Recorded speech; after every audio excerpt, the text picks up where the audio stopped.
Hello guys, welcome to our YouTube channel study with M. आज मैं आप सभी के लिए काफ़ी इंपॉर्टेंट वीडियो लेके आई हूँ। तो देखिए, आपके आगामी उत्तराखंड पुलिस के एग्ज़ाम के रिगार्डिंग आप सभी को एक इम्पॉर्टेंट क्लास प्रोवाइड कराई जा रही है। ये क्लास डेली सुबह 10 बजे आप सभी को प्रोवाइड कराई जाती है, जिसमें 50 क्वेश्चन का एक इम्पॉर्टेंट सेट आपको दिया जा रहा है, जो कि आपके आगामी उत्तराखंड पुलिस के एग्ज़ाम के साथ साथ अदर उत्तराखंड एग्ज़ाम के लिए भी काफ़ी इंपॉर्टेंट रहने वाला है। तो आप सभी लोग हमारे इस सेट में स्टार्टिंग से लेकर एंड तक बने रहें। तो चलिए, आज की इस क्लास को हम स्टार्ट करते हैं। स्टार्ट करने से पहले जिन लोगों ने अभी तक हमारे YouTube channel study with M को सब्सक्राइब नहीं किया है, वो सब्सक्राइब कर लें। साथ ही साथ बगल में जो बेल आइकन दिख रहा है, इसे भी प्रेस कर लें, ताकि हम कोई भी वीडियो डालते हैं तो उसका नोटिफिकेशन आपके पास जल्द से जल्द पहुंच जाए। आप सभी लोग हमारे टेलीग्राम चैनल को भी ज्वाइन कर सकते हैं। ये भी स्टडी विद एम के नाम से ही बना हुआ है और टेलीग्राम चैनल पर रात को 8 बजे क्विज का भी आयोजन किया जाता है। काफ़ी महत्वपूर्ण क्वेश्चन आपको क्विज के रूप में दिए जा रहे हैं, तो आप कोई ज्वाइन कर सकते हैं। तो चलिए, आज के इस सीरीज़ को हम स्टार्ट करते हैं। इस सीरीज़ का पहला क्वेश्चन है, वीणा पाणी पर्यायवाची शब्द है। तो देखिए, वीणा पाणी किसका पर्यायवाची शब्द है ये बताना है। तो इसका करेक्ट आंसर हो जाएगा भारती। वीणा पाणी भारती का पर्यायवाची शब्द है। ऑप्शन बिल्कुल राइट आंसर है आपका यहाँ पे। अगला क्वेश्चन देखेंगे, अमित का विलोम शब्द। तो देखिए, अमित का विलोम शब्द होता है परिमित। ऑप्शन सी इस क्वेश्चन का राइट आंसर है। अगला क्वेश्चन देखेंगे, क्रिया का मूल रूप कहलाता है। तो देखिए, क्रिया का जो मूल रूप होता है ये क्या कहलाता है? ये कहलाता है धातु। ऑप्शन ए इस क्वेश्चन का राइट आंसर है। अगला क्वेश्चन देखें,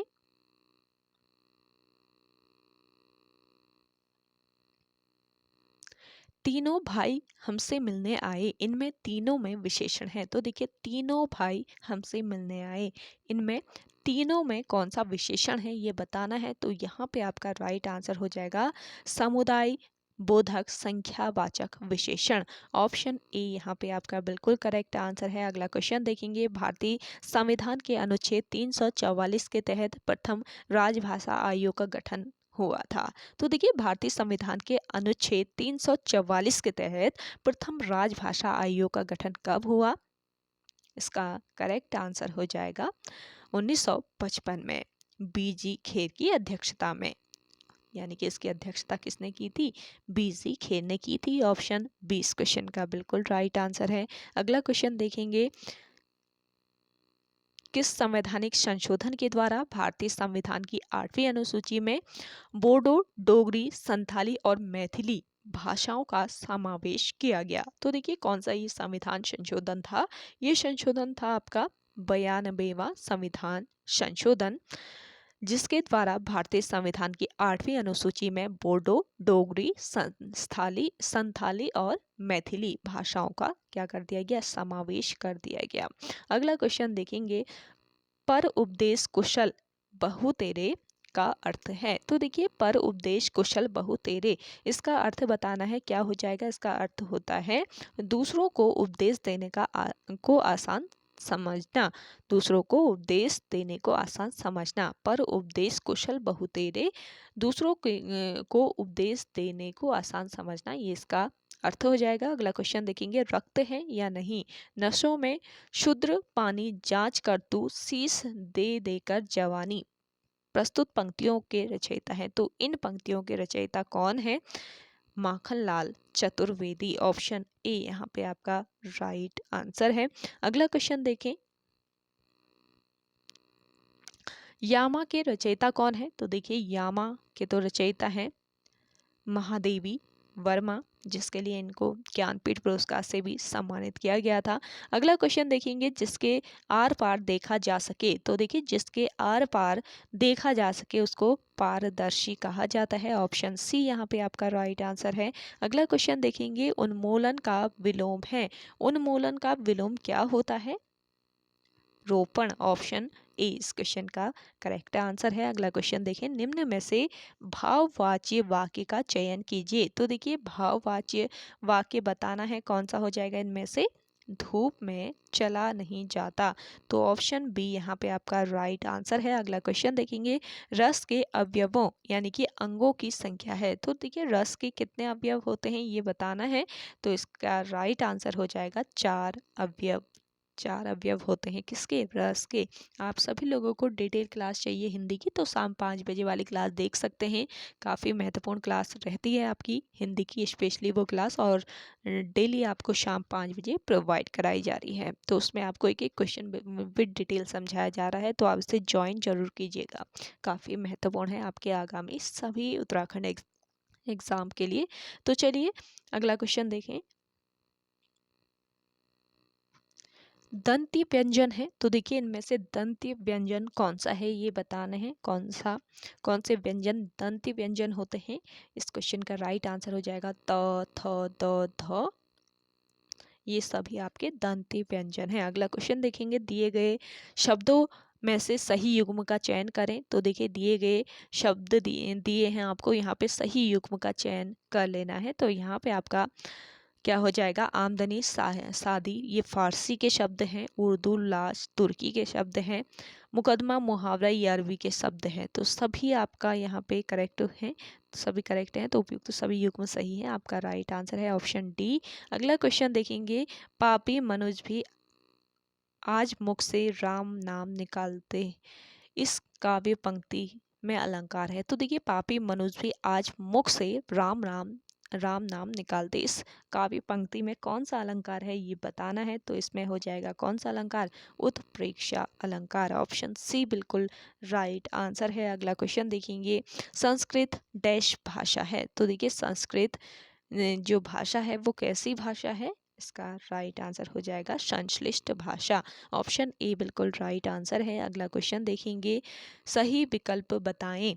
सही विकल्प बताना है, छंद बद्य रचना क्या कहलाती है। तो देखिए छंद बद्य जो रचना होती है ये कहलाती है आपकी पद्य। ऑप्शन ए यहाँ पे आपका राइट आंसर है। अगला क्वेश्चन देखें, निम्न दी गई भाषाओं में पतलून एवं अपील शब्द किस भाषा से संबंधित है। तो देखिए इन भाषाओं में बताना है कि पतलून और अपील किस भाषा के शब्द हैं। तो यहाँ पे आपका राइट आंसर हो जाएगा अंग्रेजी भाषा के शब्द। अगला क्वेश्चन देखेंगे, इनमें से अर्थ के अनेकार्थक शब्द क्या हैं। तो देखिए इनमें से अर्थ के अनेकार्थक शब्द बताने हैं, क्या हो जाएगा, यहाँ पे आपका करेक्ट आंसर हो जाएगा कारण मतलब धन, यानी कि ऑप्शन ए बिल्कुल राइट आंसर है। अगला क्वेश्चन देखें, रैमन मैग्सेसे पुरस्कार कौन सी संस्था देती है। मोस्ट इंपॉर्टेंट क्वेश्चन है। तो देखिए रैमन मैग्सेसे पुरस्कार कौन सी संस्था देती है, इस संस्था का नाम है फिलीपींस सरकार। ऑप्शन सी यहाँ पे आपका राइट आंसर हो जाएगा। आप कमेंट करके बताइएगा कि जो रैमन मैग्सेसे पुरस्कार है फिलीपींस सरकार द्वारा इसकी शुरुआत किस वर्ष की गई थी। ज़्यादा से ज़्यादा लोग कमेंट कीजिए कमेंट सेक्शन में। अगला क्वेश्चन देखेंगे, वाल्मीकि द्वारा रामायण ग्रंथ की रचना हुई। तो देखिए वाल्मीकि द्वारा रामायण ग्रंथ की रचना कब हुई थी, इसका राइट आंसर किस में हुई थी, किस भाषा में हुई थी ये बताना है। तो इसका करेक्ट आंसर हो जाएगा संस्कृत में। ऑप्शन बी इस क्वेश्चन का राइट आंसर है। अगला क्वेश्चन देखेंगे, सबसे कम आबादी वाला नगर कौन सा है। सबसे कम आबादी वाला नगर है वेटिकन सिटी। ऑप्शन बी इस क्वेश्चन का राइट आंसर है। अगला क्वेश्चन देखेंगे, सबसे बड़ी कार्यालयी इमारत कौन सी है। तो सबसे बड़ी कार्यालयी इमारत है इनमें से कौन सी इमारत, पेंटागन। ऑप्शन ए इस क्वेश्चन का राइट आंसर हो जाएगा। अगला क्वेश्चन देखेंगे, ब्रिटेन की पहली रानी कौन है। तो ब्रिटेन की पहली रानी है ये एन है। ऑप्शन सी इस क्वेश्चन का राइट आंसर हो जाएगा। आप सभी को ये सेशन पसंद आ रहा है तो लाइक कर लीजिए। जिन लोगों ने अभी भी हमारे YouTube channel study with M को सब्सक्राइब नहीं किया है वो सब्सक्राइब कर लें और ज़्यादा से ज़्यादा इस सेशन को शेयर कीजिए अपने दोस्तों के साथ, अपने व्हाट्सएप ग्रुप्स में। और आप सभी लोगों के आगामी एग्ज़ाम के लिए काफ़ी महत्वपूर्ण ये सेशन रहने वाला है, जिसमें आपको डेली सुबह 10 बजे 50 क्वेश्चन का एक इम्पॉर्टेंट सेट दिया जा रहा है। तो आप सभी लोग इस सेट को सॉल्व करके अपने जितना भी आपने स्टडी की है उसकी प्रैक्टिस कर सकते हैं। तो डेली आप इस सेट को देख सकते हैं स्टडी विद एम पर विजिट करके। और ऐसे ही नई नई क्लासेस देखने के लिए आप सभी लोग स्टडी विद एम को जल्दी से सब्सक्राइब कर लीजिए, क्योंकि यहाँ पे काफ़ी महत्वपूर्ण क्लासेस दी जा रही है आपको। सुबह 10 बजे 50 क्वेश्चन का ये सेट दिया जा रहा है। शाम 5 बजे आप सभी को हिंदी की स्पेशल क्लास दी जाती है। तो अगर आपको हिंदी में कोई दिक्कत आती है तो हिंदी की क्लास आप देख सकते हैं शाम 5 बजे। साथ ही साथ आपको 8 बजे एक दिन आपको प्रैक्टिस सेट सॉल्व कराया जा रहा है 100 क्वेश्चन का, जो कि आईओ के पैटर्न पर तैयार किया गया है। और एक दिन आपको previous year question paper solve कराया जाता है। तो आप सभी लोग स्टडी विद एम को सब्सक्राइब कर लीजिए। इतने सारे क्लासेस आपको यहाँ पे मिल रही हैं, तो इनका लाभ जरूर उठाएं आप सभी लोग। अगला क्वेश्चन देखें, संयुक्त राष्ट्र महासभा की प्रथम महिला सभापति कौन है? तो देखिए, संयुक्त राष्ट्र महासभा की प्रथम महिला सभापति कौन है इनमें से? इसका राइट आंसर हो जाएगा विजय लक्ष्मी पंडित। ऑप्शन 20 क्वेश्चन का राइट आंसर है। अगला क्वेश्चन देखेंगे, फिक्की का पूर्ण रूप क्या है? तो देखिए, FICCI यानी फिक्की का पूर्ण रूप बताना है, यानी कि फुल फॉर्म बताना है, तो क्या हो जाएगा? Federation of Indian chambers of commerce and industry. तो ऑप्शन ए यहाँ पे आपका राइट आंसर है। अगला क्वेश्चन देखेंगे, 26 जुलाई को मनाया जाता है, तो 26 जुलाई को क्या मनाया जाता है? जल्दी से आंसर करके बताएं जिन्हें आंसर आ रहा है। 26 जुलाई को मनाया जाता है कारगिल विजय दिवस। ऑप्शन डी इस क्वेश्चन का राइट आंसर है। अगला क्वेश्चन देखेंगे, महात्मा बुद्ध द्वारा दिए गए प्रथम उपदेश को क्या कहा जाता है? तो देखिए, महात्मा बुद्ध द्वारा जो प्रथम उपदेश दिया गया था, कहाँ पर दिया गया था? सारनाथ में इनके द्वारा प्रथम उपदेश दिया गया था। और इस उपदेश को क्या कहा जाता है? इसे कहा जाता है धर्म चक्र प्रवर्तन। ऑप्शन बी इस क्वेश्चन का राइट आंसर है। अगला क्वेश्चन देखेंगे, किस वर्ष स्वामी विवेकानंद ने विश्व धर्म संसद में भाग लिया था? तो देखिए, स्वामी विवेकानंद जो है, इन्होंने विश्व धर्म संसद में कब भाग लिया? इसका राइट आंसर हो जाएगा 1893 वर्ष 1893 ईस्वी में विवेकानंद ने विश्व धर्म संसद में भाग लिया था। अगला क्वेश्चन देखेंगे, हर मंदिर अवस्थित है। हर मंदिर कहाँ पर अवस्थित है? आपका अमृतसर में है, यानी कि ऑप्शन ए बिल्कुल राइट आंसर है। अगला क्वेश्चन देखेंगे, महर्षि कपिल का नाम दर्शन की किस विधि से जुड़ा हुआ है? तो महर्षि कपिल जो है, इनका नाम जुड़ा हुआ है दर्शन की किस विधि से? इसका राइट आंसर हो जाएगा सांख्य दर्शन, यानी कि ऑप्शन डी इस क्वेश्चन का राइट आंसर है। अगला क्वेश्चन देखें, भारत में निर्धनता के स्तर का आकलन किया जाता है। तो भारत में निर्धनता के स्तर का जो आकलन है, ये परिवार के उपयोग व्यय के आधार पर किया जाता है, यानी कि ऑप्शन सी इस क्वेश्चन का राइट आंसर हो जाएगा। अगला क्वेश्चन देखेंगे, संवैधानिक स्थिति के अनुसार खनिजों पर किसका अधिकार है? तो देखिए, संवैधानिक स्थिति के अनुसार खनिजों पर अधिकार बताना है किसका है? तो राज्य सरकार का अधिकार होता है। ऑप्शन ए यहाँ पे आपका राइट आंसर है। अगला क्वेश्चन देखेंगे, प्याज उत्पादन में भारत का अग्रणी राज्य। प्याज उत्पादन में भारत का अग्रणी राज्य है, इसमें से कौन सा राज्य? महाराष्ट्र राज्य। ऑप्शन सी यहाँ पे आपका राइट आंसर है। अगला क्वेश्चन देखेंगे, नई राष्ट्रीय कृषि नीति 2000 का वर्णन किस रूप में किया गया है? तो देखिए, नई राष्ट्रीय नीति 2000 का जो वर्णन है, ये किस रूप में किया गया है? इसका वर्णन इंद्रधनुषी क्रांति के रूप में किया गया है। ऑप्शन बी यहाँ पे आपका बिल्कुल राइट आंसर है। अगला क्वेश्चन देखेंगे, मूल भारतीय संविधान के अनुसार भारत एक डैश है। तो देखिए, मूल भारतीय संविधान के अनुसार भारत प्रभुत्व संपन्न लोकतंत्रात्मक गणराज्य है। तो ऑप्शन ए यहाँ पे आपका राइट आंसर है। अगला क्वेश्चन देखें, सेशन अभी भी शेयर नहीं किया है आप लोगों ने, तो जल्दी से इस सेशन को शेयर कर दीजिए। काफ़ी महत्वपूर्ण ये सेशन है आपके आगामी सभी एग्जाम के लिए, और काफ़ी मेहनत से आप सभी लोगों के लिए ये बनाया गया है। डेली सुबह 10 बजे आपको प्रोवाइड किया जा रहा है, तो आप सभी लोग शेयर जरूर कीजिए इसको। और चैनल सब्सक्राइब नहीं है अभी भी, तो जल्दी से सब्सक्राइब कर लीजिए। अगला है आपका, संविधान की कार्यपालिका शक्ति राष्ट्रपति में निहित होगी, जिनका प्रयोग वह स्वयं अपने या अपने अधिकारियों के द्वारा करेगा। तो देखिए, यहाँ पे आपका राइट आंसर हो जाएगा, कौन सा अनुच्छेद है ये अनुच्छेद है आपका अनुच्छेद 53। संघ की कार्यपालिका शक्ति राष्ट्रपति में निहित होगी, जिनका वह स्वयं अपने और अपने अधिकारियों के द्वारा प्रयोग करेंगे। तो ये अनुच्छेद 53 में वर्णित किया गया है। अगला क्वेश्चन देखेंगे, भारतीय संविधान की कौन सी विशेष व्यवस्था इंग्लैंड से ली गई है? तो देखिए भारतीय संविधान की कौन सी व्यवस्था है जो कि इंग्लैंड से ली गई है? तो ये व्यवस्था है आपकी संसदीय प्रणाली, जो कि कहाँ से, इंग्लैंड से ली गई है। अगला क्वेश्चन देखेंगे, संविधान में उल्लेखित मौलिक कर्तव्य किसके लिए हैं? तो देखिए संविधान में उल्लेखित जो मौलिक कर्तव्य हैं ये हैं किसके लिए? सभी नागरिकों के लिए। ऑप्शन बी इस क्वेश्चन का करेक्ट आंसर है। अगला क्वेश्चन देखिएगा, निम्न में से कौन सा एक मौलिक कर्तव्य नहीं है? तो राज्य का आज्ञा पालन, कानून का आज्ञा पालन, समाज का आज्ञा पालन या करों की अदायगी, कौन सा मौलिक कर्तव्य नहीं है ये बताना है। तो जिन्हें आंसर आ रहा है आप कमेंट सेक्शन में कमेंट करके बता सकते हैं। तो देखिए इसका राइट आंसर हो जाएगा करों का अदायगी। करों का अदायगी जो है ये मौलिक कर्तव्य नहीं है। अगला क्वेश्चन देखेंगे, लगातार दूसरी बार प्रधानमंत्री पद पर आसीन होने वाले व्यक्ति हैं। तो देखिए लगातार दूसरी बार प्रधानमंत्री पद पर आसीन होने वाले जो व्यक्ति हैं वो कौन है? वो हैं जवाहरलाल नेहरू, इंदिरा गांधी, अटल बिहारी वाजपेयी, सभी हैं। तो इनमें ये सभी, ऑप्शन डी इस क्वेश्चन का राइट आंसर हो जाएगा। अगला क्वेश्चन देखेंगे, प्लेट विवर्तनिकी सिद्धांत का प्रतिपादन किसने किया था?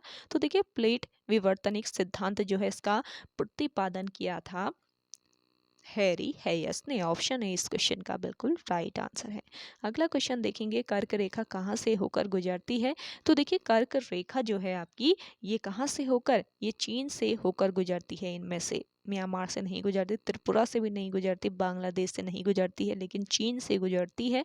तो ऑप्शन डी इस क्वेश्चन का राइट आंसर हो जाएगा। अगला देखेंगे, मानचित्र पर स्थित अक्षांश एवं देशांतर रेखाओं के बारे में निम्न में से कौन सा कथन सत्य है? तो देखिए मानचित्र पर स्थित अक्षांश एवं देशांतर रेखाओं के बारे में कौन सा कथन करेक्ट हो जाएगा बताएं? ये कथन है, दोनों एक दूसरे के लंबवत, दोनों एक दूसरे को लंबवत काटती हैं। तो ये कथन आपका बिल्कुल सही है। ऑप्शन बी इस क्वेश्चन का राइट आंसर है। अगला क्वेश्चन देखिएगा, लेब्राडोर की ठंडी धारा और गल्फ स्ट्रीम की गर्म धारा कहाँ एक दूसरे से मिलती हैं? तो देखिए लेब्राडोर की जो ठंडी धारा है और गल्फ स्ट्रीम की गर्म धारा, ये दोनों एक दूसरे से कहाँ पे मिलती हैं? इसका राइट आंसर हो जाएगा उत्तरी अमेरिका के उत्तरी पूर्वी तट पर, यानी कि ऑप्शन ए बिल्कुल राइट आंसर है आपका यहाँ पे। अगला क्वेश्चन देखें,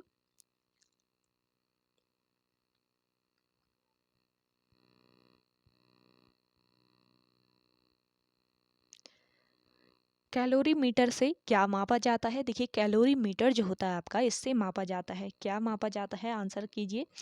इसका राइट आंसर हो जाएगा ऊष्मा की मात्रा। ऊष्मा की मात्रा मापी जाती है कैलोरी मीटर से। अगला क्वेश्चन है, हिमालय की सबसे पूर्वी चोटी कौन सी है? तो देखिए हिमालय की सबसे पूर्वी चोटी बतानी है, तो ये चोटी है कौन सी? बारवा।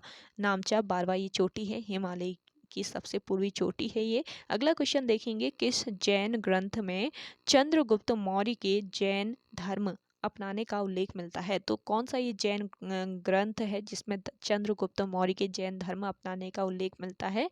तो ये ग्रंथ है आपका परिशिष्ट पर्वन। ऑप्शन बी इस क्वेश्चन का राइट आंसर है। और लास्ट क्वेश्चन है आज के सेशन का। आप सभी लोग अपना स्कोर कमेंट कीजिए जल्दी से। आउट ऑफ 50 आज के सेट में आपने कितना स्कोर किया है? तो देखिए लाइफ डिवाइन पुस्तक के लेखक बताने हैं। लाइफ डिवाइन पुस्तक के लेखक हैं कौन? अरविंद घोष, यानी कि ऑप्शन डी यहाँ पे आपका बिल्कुल करेक्ट आंसर है। तो ओके गाइस, आज के सेशन में इतना ही। आई होप आप सभी को आज का ये सेशन काफ़ी पसंद आया होगा। अगर आप सभी को आज का ये सेशन पसंद आता है तो सेशन को लाइक कीजिएगा, शेयर कीजिए। जिन लोगों ने अभी भी हमारे YouTube channel study with M को सब्सक्राइब नहीं किया है वो सब्सक्राइब कर लीजिए और ज़्यादा से ज़्यादा सेशन को शेयर कीजिए आप सभी लोग। और चैनल अभी भी सब्सक्राइब नहीं है, कर लीजिए सब्सक्राइब, क्योंकि देखिए यहाँ पे इतनी इंपॉर्टेंट क्लासेस आपको बिल्कुल फ्री ऑफ कॉस्ट मिल रही हैं। तो वो चैनल सब्सक्राइब कर लें आप सभी लोग। और हाँ, शाम 5 बजे आपको हिंदी की क्लास मिलेगी और रात को भी आपको 8 बजे आज क्लास मिलेगी। कल कनेक्टिविटी की वजह से नहीं आ पाई थी क्लास, तो उसके लिए क्षमा चाहेंगे आप सभी लोगों से। और आज आपकी क्लास पक्का आएगी, तो आप सभी लोग तैयार रहिएगा आज के इस 8 बजे वाली क्लास के लिए भी। तो चलिए मिलते हैं एक नेक्स्ट इंटरेस्टिंग वीडियोस के साथ, तब तक के लिए धन्यवाद।